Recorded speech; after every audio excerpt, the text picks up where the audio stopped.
এইবাৰ নাহৰ বেছিকৈ ফুলিছে। নাহৰ সবাতোকৈ ভালপোৱা মানুহজন নাই।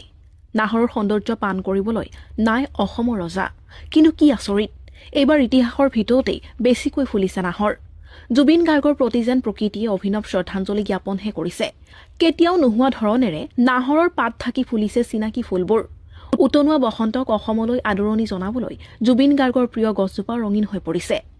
ঐ নাহৰ বুলি কৈ অসমলৈ বসন্তক আদৰণি জনোৱা জুবিন গাৰ্গৰ অবৰ্তমানতো অসম সজাই তুলিছে নাহৰ ফুলে। সৰ্বকালৰ শ্ৰেষ্ঠ অসমীয়াৰ অবৰ্তমানত এই প্ৰথমবাৰলৈ ৰাজ্যবাসীয়ে বহাগক আদৰণি জনাব। সময় সম্প্ৰতি নিৰ্বাচনৰ।